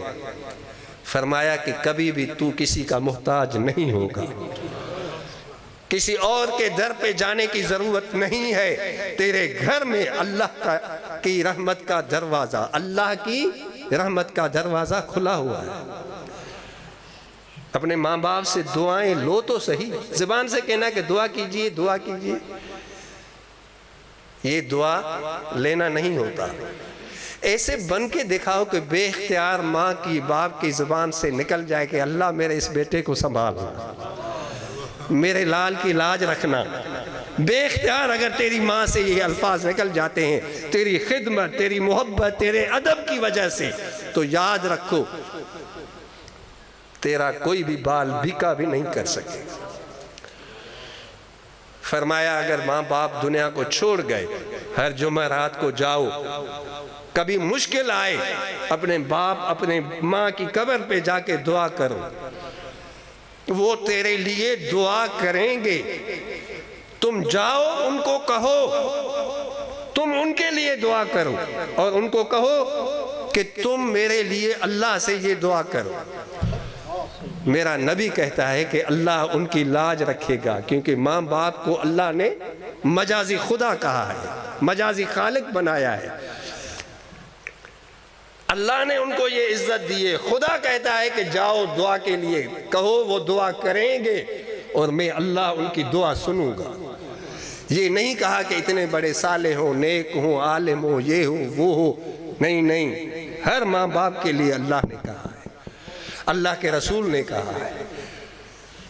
تو زندگی میں ایسے بن جاؤ، زندگی میں ایسے بن جاؤ کہ وہ بے اختیار تمہیں دعائیں دیں، اور جب کبھی زندگی میں کوئی مشکل آئے ماں باپ سے دعا کروا، نہیں ہے قبر پہ حاضری دو۔ ابن ماجہ کی سیاہ ستہ میں سے ایک کتاب ہے، علماء بیٹھے ہوئے ہیں، ابن ماجہ میں حدیث ہے، میرا نبی فرماتا ہے کہ مسلمان بچوں پر، اولاد پر یہ فرض ہے کہ ہر جمعرات کو اپنے والدین کی قبر پر جائیں اور دعا کریں۔ سالہ سال گزر جاتے ہیں، قبر پر تو جانا اپنی جگہ پہ، دعائیں بھی بھول جاتے ہیں۔ کروڑ پتی لوگوں کی کہ والدین کی قبر پکی کرانا بھی ان کو بھول، یہ بھی خرچہ لگتا ہے۔ کیسے لوگ ہو گئے ہم، کیسے بے قدرے ناقدرے ہو گئے، رشتے نبھانا بھول گئے، اسی لیے سکون نہیں ہے۔ آج تمہیں تمہاری سائنس سوشیالوجی کہتی ہے، تحقیق اور نئی ریسرچ تمہیں کہتی ہے کہ سکون چاہتے ہو تو رشتے نبھاؤ، تعلقات کو نبھاؤ۔ پڑوس کا تعلق ہے، ماں باپ کا تعلق ہے، رشتے کا تعلق ہے، ہم جماعت ہونے کا تعلق ہے، ساتھ میں نماز پڑھتے ہو وہ تعلق ہے، کسی سے قرآن پڑھا، کسی سے تعلیم دی، کوئی استاد ہے، کوئی شیخ طریقت ہے، روحانی یا جسمانی کوئی بھی تعلق ہے، ان تمام تعلقات کو نبھاؤ۔ اس کے عوض اللہ وہ اتنی بڑی دولت سے نوازے گا کہ کسی بھی خزانے سے وہ دولت نہیں ملتی، اور وہ ہے سکون قلب۔ سکون سے زندگی گزارو گے، مسکین ہو، کیسے بھی ہو، کہیں بھی ہو، لیکن تعلق نبھانے والے ہو۔ اسی لیے تو اللہ نے کہا ہے کہ رشتے جو نبھانے والے ہیں وہ صالح ہیں۔ جو رشتوں کو توڑتے ہیں، جو رشتوں کو توڑتے ہیں، اللہ ان کی دعا بھی قبول نہیں کرتا۔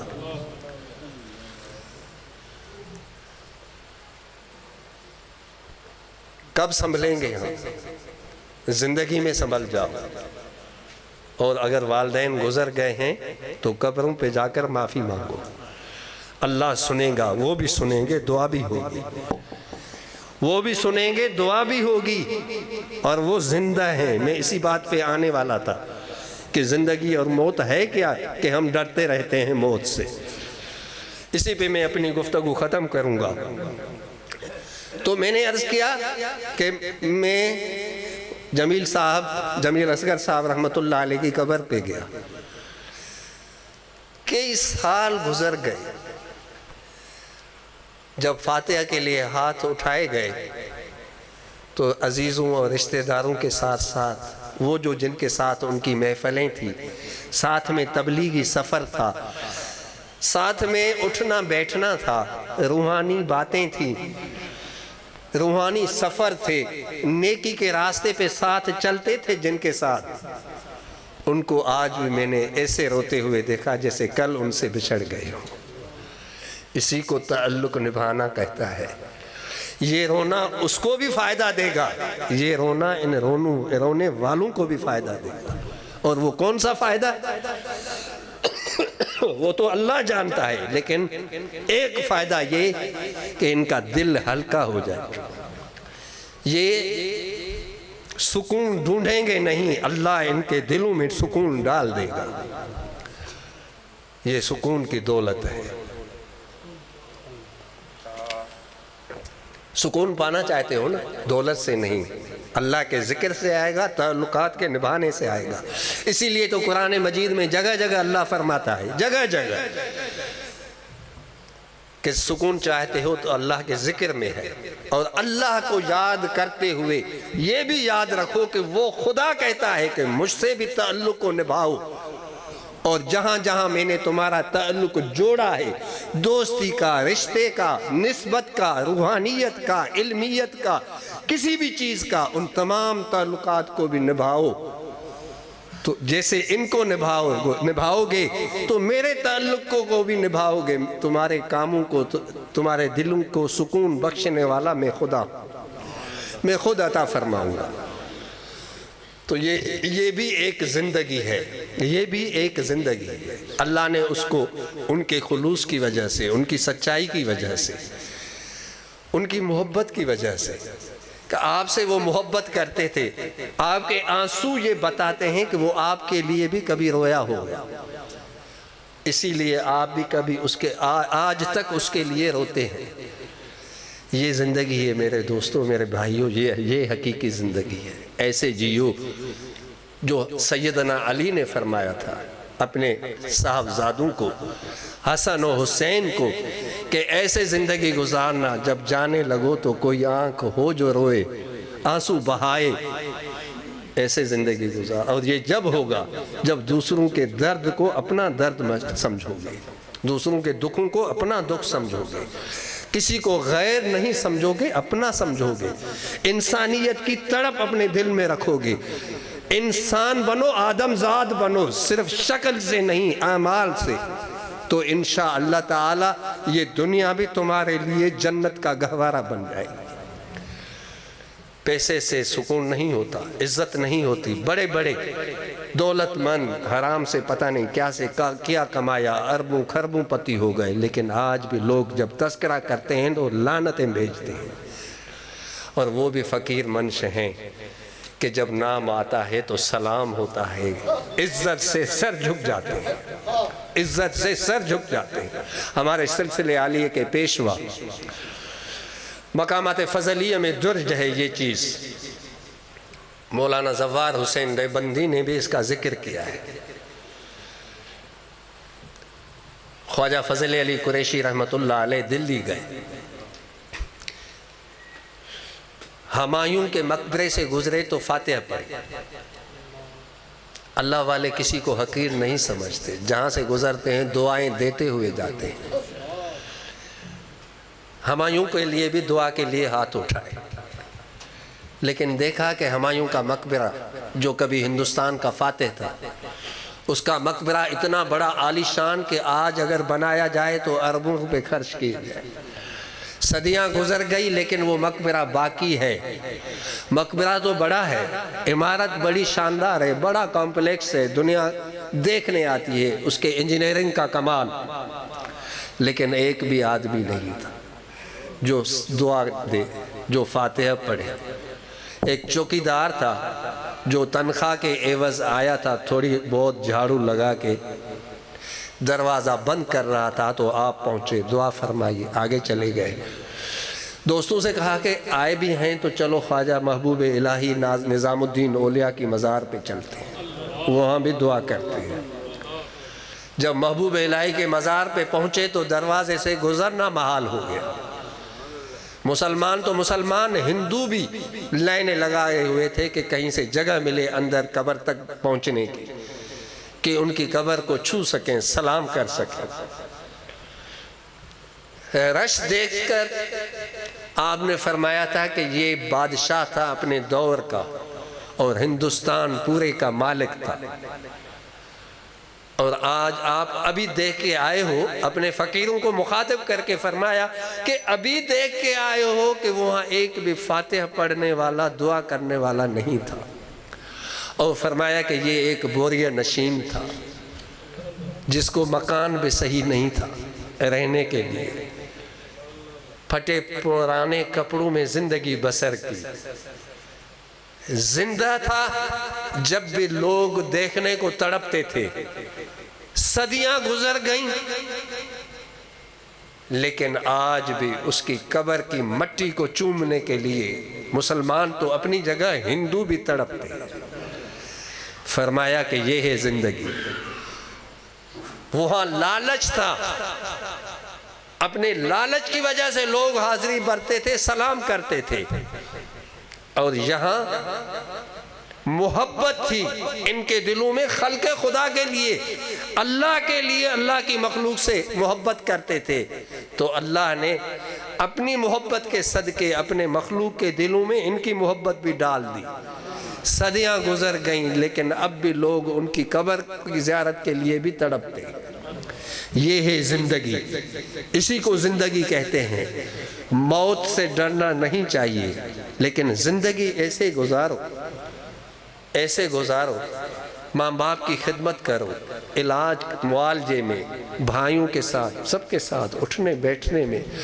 کبھی کبھی مجھے دکھ ہوتا ہے کہ زندگی میں تو ہم،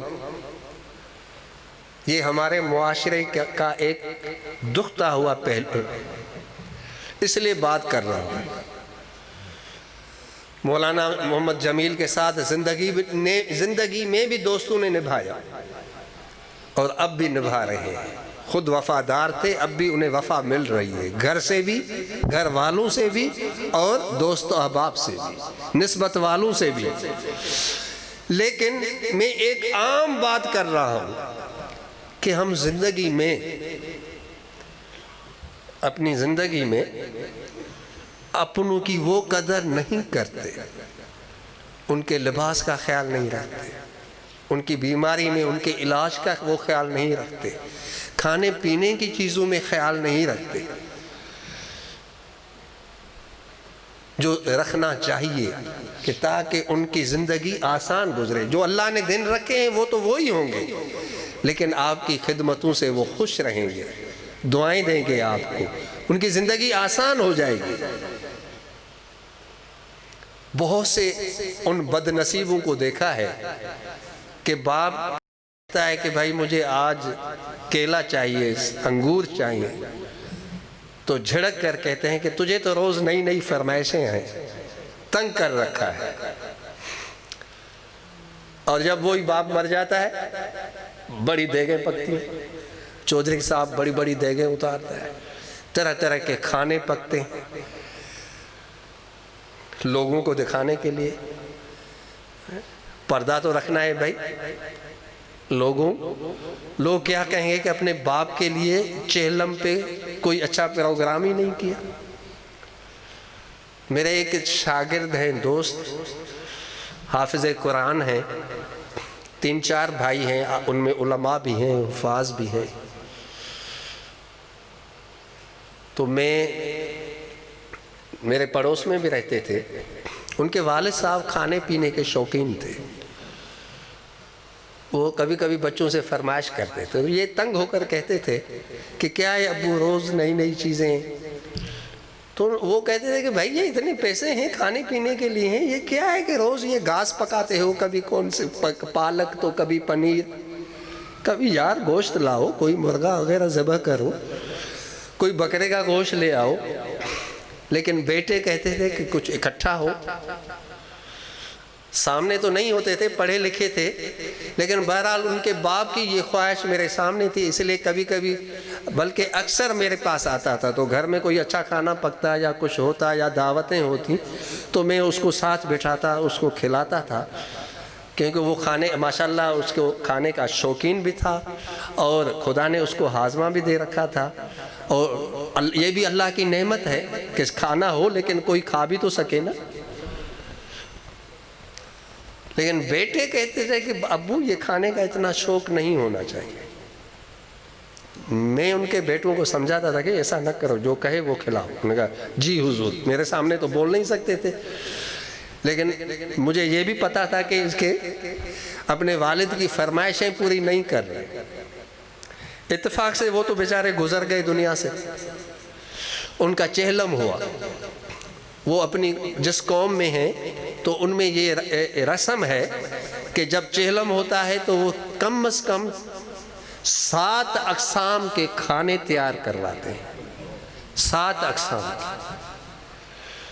تو انہوں نے مجھے کہا کہ حضور آپ کبھی ادھر جاتے ہیں کبھی ادھر، چہلم کے موقع پر ہمیں ٹائم دیں، ابو کی جو فاتحہ کی دعا ہے وہ آپ کریں۔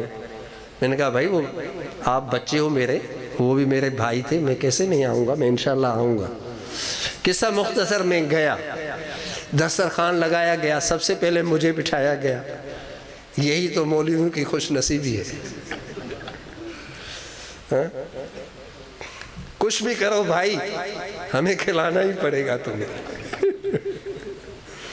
کھلانا ہی پڑے گا، اور یہ اللہ کا فیصلہ ہے۔ اپنے باپ کو ایصال ثواب کر رہے ہو لیکن مولوی کی دعا کے محتاج ہو۔ خود تو دعا سیکھی نہیں، جنازہ بھی نہیں سیکھا۔ ابو کا جنازہ ہے، ہاتھ باندھے کھڑے ہو، نہ دعا پڑھنی آتی ہے نہ جنازے کا طریقہ آتا ہے۔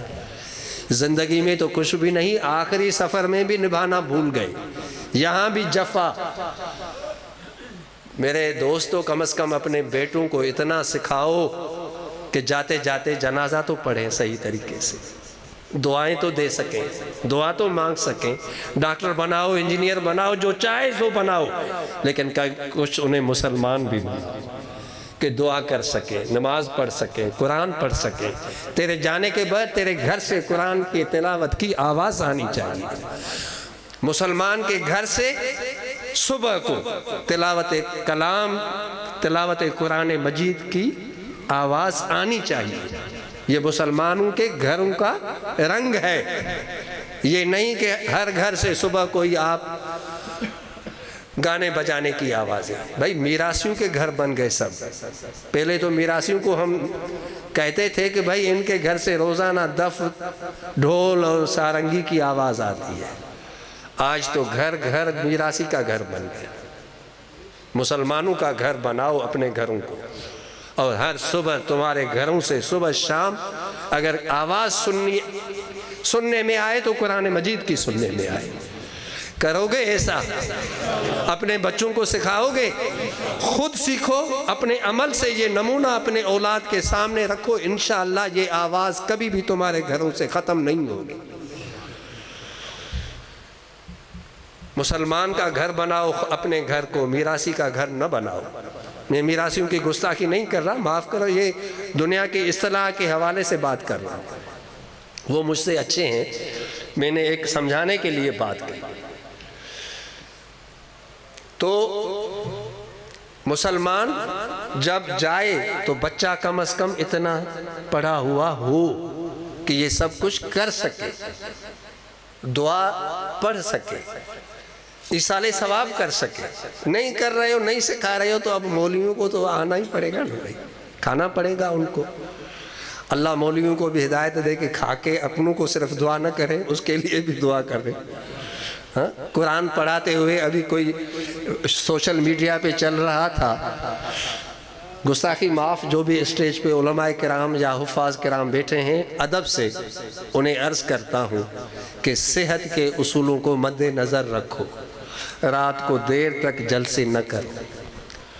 سبھی، جیسے میرا نبی عشاء کے بعد جاگتا نہیں تھا، جلدی سو جایا کرتا تھا اور 3 بجے اٹھ جایا کرتے تھے۔ یہی صحیح نیند کا ٹائم ہے۔ عشاء کے فوراً بعد، عشاء سے پہلے کھانا کھا لو، جماعت کے ساتھ نماز پڑھو اور جلدی سو جاؤ، 3 بجے اٹھ جاؤ۔ انشاءاللہ روزی میں برکت ہوگی، گھر میں برکت ہوگی، تمہاری صحت بنے گی، تم کبھی بیمار نہیں پڑو گے۔ کیونکہ اگر نیند تمہاری مکمل ہے تو انشاءاللہ تمہاری صحت بھی مکمل ہے۔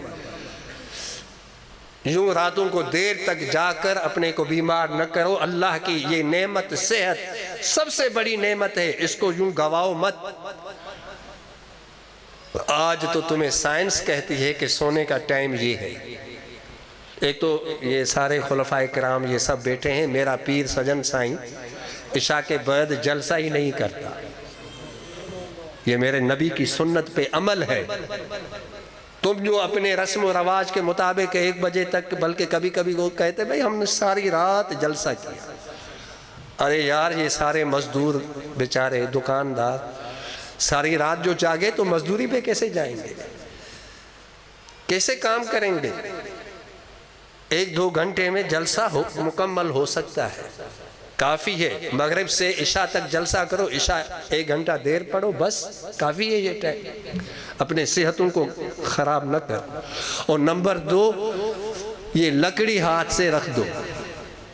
جس نے قرآن دیا ہے اس نبی نے کبھی بھی کسی پہ لکڑی نہیں اٹھائی تھی، چانٹا مار کے میرے نبی نے کسی کو پڑھایا نہیں، پیار سے پڑھایا تھا۔ تو نبی کا دین پڑھانے والوں، تمہیں یہ چانٹا کس نے سکھایا؟ جس نے قرآن دیا اس انسانیت کو اور دنیا کو پڑھایا، اس نے تو کبھی پڑھاتے ہوئے کسی کو چانٹا نہیں مارا، گالی نہیں دی، کسی پر لکڑی نہیں اٹھائی۔ تم کیوں وحشی بن جاتے ہو؟ ہر جگہ اپنے نبی کے طریقے پہ چلو۔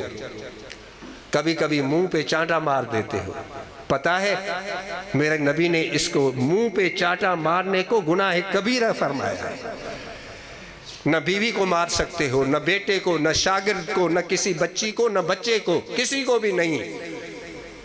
میرا نبی فرماتا ہے کہ چہرہ، انسان کا چہرہ، ابن آدم کا یہ چہرہ، یہ جلوہ خداوندی کا مظہر ہے۔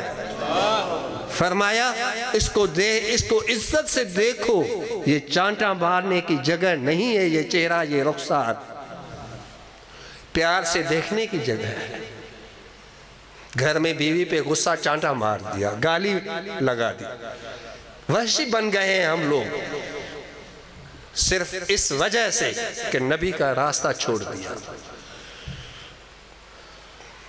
بات سے بات نکلی جا رہی ہے، کیا کروں، معاف کرنا کافی لمبا ہو گیا، تو اپنی گفتگو کو اب ختم کر رہا ہوں۔ اس آدمی کے میں گھر گیا، آج کل جو چہلم اور یہ سب کچھ ہوتا ہے، لیکن زندگی میں بھی تو کچھ کرو۔ جب میں اس کے چہلم پہ گیا، معاف کیجئے گا میں آپ کی گستاخی نہیں کر رہا، کیونکہ وہ میرا شاگرد تھا، بچہ تھا تو بچے کو تو سب کچھ کہہ سکتا ہوں۔ جب میں چہلم پہ گیا تو اس نے کہا کہ حضور یہ آپ کے لیے ایک بڑی مسند بنائی تھی گھر میں، مجھے اس کے سامنے بٹھایا، سامنے دوسرے بڑے بڑے مہذب بڑے بڑے لوگ بیٹھے ہوئے تھے، غریب سارے پیچھے تھے، اور جو سامنے بیٹھے ہوئے تھے کوئی بڑا سیٹھ، کوئی چودھری صاحب، بڑے بڑے لوگ۔ بھائی خیرات ہے یا ولیمہ ہے؟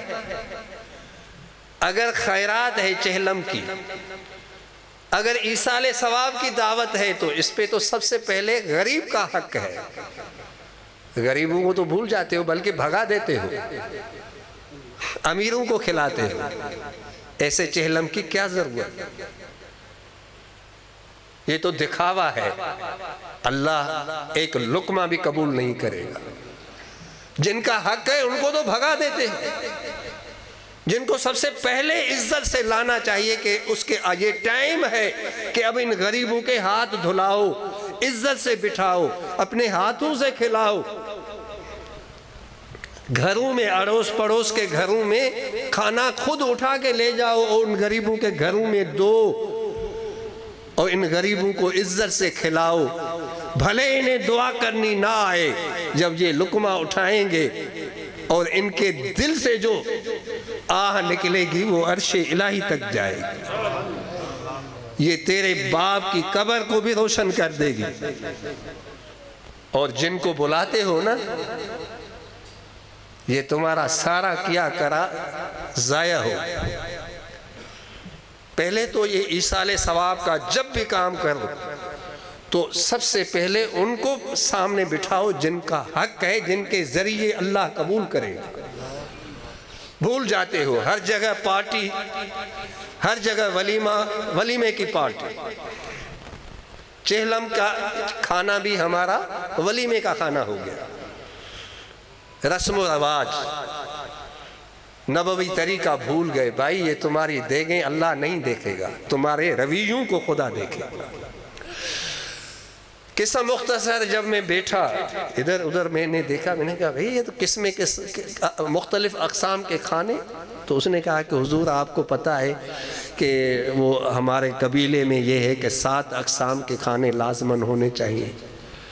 تو بے اختیار میری زبان سے نکل گیا کہ حافظ صاحب، انہوں نے کہا جی حضور، میں نے کہا اگر تیرا باپ یہ 7 قسم کے کھانے اگر کھاتا نا تو مجھے یقین ہے کہ 1 سال اور زندہ رہتا۔ میں نے کہا زندگی میں تو اس کو یہ 7 اقسام کے کھانے تم نے نہیں کھلائے، جبکہ تجھے اللہ نے اتنا دیا تھا کہ کھلا سکتے تھے، اور اب دنیا کو دکھاوے کے لیے 7 اقسام کے کھانے آ گئے چہلم پہ۔ تو زندگی میں قدر کرو، زندگی میں اپنوں کو اپناؤ، ان کی زندگی میں ان کی خدمتیں کرو، وہ جو دعائیں دے گئے نا تو انشاءاللہ دونوں جہان پار ہو جائیں گے۔ اللہ تعالیٰ میرا کہنا قبول فرمائے۔ میں تو بات یہاں سے میں نے شروع کی تھی کہ یہ اتنے معززین آئے ہیں اور یہ ایک رشتہ نبھانے آئے، ایک رشتہ نبھانے آئے، یہ قابل عزت ہیں جو رشتہ نبھاتے ہیں۔ آپ سب، صرف ان کو میں نہیں، آپ سب کو کہہ رہا ہوں کہ آپ سب ایک رشتہ، روحانی رشتہ نبھانے کے لیے اکٹھے ہوئے۔ اللہ تعالیٰ آپ کا یہ آنا قبول فرمائے، آپ کا بیٹھنا قبول فرمائے۔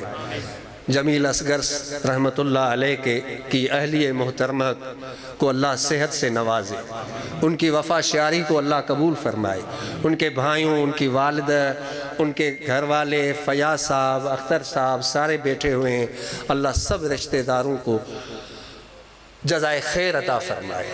اور یہ اتنے خلفائے کرام، بڑے بڑے بزرگان دین، لاہور سے قاری صاحب آئے، حافظ طارق صاحب آئے اور دلبر صاحب آئے، یہ خلفائے کرام سارے اپنے اپنے ہاں بڑی عزت ہے اپنے علاقوں میں، لوگ ان کو دیکھنے کے لیے تڑپتے ہیں، دعوتیں دے کر انہیں لے جاتے ہیں، اور یہ آج خود چل کر آئے۔ یہ جو روحانی رشتہ میرے پیر سجن سائی نے ہمارے درمیان جوڑ رکھا ہے ہمیں، یہ اس کا نتیجہ ہے۔ اللہ میرے پیر کے دربار کو سلامت رکھے، ان کی دربار کو اللہ اور عزت بخشے، اور ہمارے پیر کا سایہ ہم پر دیر قائم رہے، ان کا فیضان ہمیں ملتا رہے، ہمارے یہ رشتے یوں ہمیشہ قائم رہیں۔ اللہ تعالی ہمیں محبت کے ساتھ، ایک دوسرے کے ساتھ محبت اور دوستی نبھانے کی توفیق عطا فرمائے۔ اللہ آپ کا، دوستوں کا، سب کا یہ اکٹھا ہونا قبول فرمائے۔ جمیل اصغر صاحب کے اللہ درجات کو بلند فرمائے، اللہ ان کی قبر کو روشن کرے، اللہ ان کی یاد کو آپ کے دلوں میں ہمیشہ زندہ رکھے۔ میرے پیر کا فیض جیسے انہیں زندگی میں ملا، اب بھی انہیں وہ ملتا رہے، ان کی دعائیں ملتی رہیں، علماء گئے، بزرگ گئے ان کی قبر پر، میں دیکھ کر دنگ رہ گیا۔ کبھی کبھی آپ بھی اپنے بڑوں کی قبروں پہ جایا کریں، بلکہ ہو سکے تو کسی عالم دین کو لے جا کر دعا کرنا۔ آخری حدیث اور ایک امام ہمارے سلسلہ عالیہ کے پیشوا، پوری دنیا کی مانی ہوئی شخصیت، عظیم مذہبی اسکالر، ماہر نفسیات، اپنے دور کے مجدد، بلکہ ابھی تک دنیا جس کو مجدد الف ثانی مانتی ہے، شیخ احمد سرہندی رحمت اللہ علیہ، ایک دفعہ اپنے والد گرامی کی قبر پہ قبرستان گئے، جیسے آج ہم گئے تھے۔ تو آپ نے فرمایا، مکتوبات میں آپ نے لکھا، اس میں حضرات القدس میں آپ کے خلیفہ نے یہ آپ کا واقعہ آپ کے زبانی نقل کیا ہے۔ امام ربانی فرماتے ہیں کہ میں نے ایک معمول بنا رکھا تھا، میں ہمیشہ اپنے والد گرامی شیخ عبدالاحد رحمت اللہ علیہ کی مزار پہ جاتا تھا۔ تو فرمایا کہ ایک دن میں اپنے والد کی قبر پہ قبرستان حاضری دینے کے لیے قبرستان میں داخل ہوا۔ جیسے ہی میں قبرستان میں داخل ہوا تو میرے دل میں خیال آیا، غور سے سنیے گا۔ فرمایا کہ میرے دل میں یہ خیال آیا کہ رسول اکرم صلی اللہ علیہ وسلم کا ارشاد گرامی ہے کہ کوئی عالم دین اگر کسی قبرستان میں آتا ہے تو اس عالم دین کے قدموں کی برکت سے اللہ اس قبرستان والوں سے 40 دن تک عذاب اٹھا لیتا ہے۔ مجدد الفسانی فرماتے ہیں کہ میرے دل میں خیال آیا کہ میں بھی عالم ہوں اور یہ حدیث ہے میرے نبی کی، یقیناً یہ سچ ہے، تو کیا میرے آنے سے یہاں ان قبرستان والوں سے عذاب ٹل جائے گا یا ٹل گیا؟ فرمایا جیسے ہی میرے دل میں خیال آیا تو اللہ نے الہام کر کے فرمایا کہ احمد، آپ کا اسم گرامی شیخ احمد ہے، شیخ احمد ابن عبدالاحد سرہندی، ہم امام ربانی اور مجدد الفسانی کے نام سے یاد کرتے ہیں، نقش بندی سلسلے بلکہ چاروں طریقوں کے پیشوا۔ فرماتے ہیں کہ اللہ نے الہام کیا کہ آپ کے آنے کی وجہ سے ان قبر والوں سے میں نے صرف 40 دن کے لیے نہیں بلکہ قیامت تک کے لیے عذاب اٹھا لیا۔ یہ ہے اللہ کے ہاں کسی عالم دین کی عزت۔ اس لیے میں نے آپ کو کہا کہ آج یہ جب میں مولانا جمیل اصغر رحمت اللہ علیہ کی قبر پہ گیا اور اتنے نیک صالح بزرگوں کو میں نے دیکھا تو میں نے کہا کہ جمیل اصغر کے صدقے جب مکوانہ میں زندہ تھا، جب بھی اپنے مکوانہ والوں کے لیے رحمت کا باعث تھے، اور آج قبرستان میں آرام دہ ہیں، اور اس کی وجہ سے آج اتنے لوگ آئے، تلاوت کی، نعتیں پڑھیں، ایصال ثواب کی دعا ہوئی، یہ سارے اتنے بزرگان دین آئے ہیں۔ میں نے کہا کہ مرنے کے بعد بھی تو ان قبر والوں کے لیے بھی باعث رحمت ہے۔ تو اسی لیے میں نے آپ کو بھی کہا کہ رشتوں کو نبھاؤ، تعلقات کو نبھاؤ، دوستی کو نبھاؤ، جو توڑے اس سے بھی جوڑو، اور وفا شعار بنو، محبت سے پیش آؤ۔ کوئی کیسے پیش آتا ہے، چھوڑ دو اس تجارت کو کہ وہ ویسے چلتا ہے، میں کیسے چلوں، میں بھی اس کا جواب ویسا ہی دوں گا، تم بھی تو ویسے ہو گئے نا۔ نہیں، تم اپنا ضمیر پیش کرو، تم اپنی انسانیت، اپنی مسلمانی، اپنی شرافت پیش کرو، یہ نہ دیکھو کہ وہ کیا کرتا ہے۔ تو اللہ تعالیٰ تیرے اس محبت بھرے رویے کو قبول کرے گا، اور دنیا میں بھی تجھے سکون ملے گا۔ دنیا سے جاؤ گے اور جانا سب کو ہے، لیکن دعائیں لیتے ہوئے جاؤ گے۔ اور اگر اللہ نے چاہا تو ایسے بن کے دنیا سے جانا چاہیے، رہو تو سب کے لیے باعث رحمت ہو، جاؤ اور کسی قبرستان میں جا کے سو جاؤ تو وہاں بھی تم وہاں کے باسیوں کے لیے بھی رحمت کا باعث بن جاؤ، تمہارے لیے وہاں بھی سب کو دعائیں نصیب ہو۔ یہی زندگی ہے اور یہی حقیقی زندگی ہے۔ اللہ مجھ گناہگار کے چند الفاظ قبول فرمائے۔ اگر کوئی ایسا لفظ میں نے کہا ہو جس کسی کا دل دکھا ہو تو میں معافی چاہتا ہوں۔ اللہ ہم سب کو اپنے محبوب سید الانبیاء صلی اللہ علیہ وسلم کے دیے ہوئے طریقے کو سمجھنے کی اور ان کی سنت اور ان کی شریعت پر عمل کرنے کی اللہ توفیق عطا فرمائے، محبت کے ساتھ ان کے دیے ہوئے طریقے کو اپنانے کی اللہ توفیق عطا فرمائے۔ اللہ ہمارے گناہوں کو بخش فرمائے، خطاؤں کو معاف فرمائے۔ جن دوستوں نے اتنا بڑا اہتمام کیا اللہ ان سب کا یہ اہتمام قبول فرمائے۔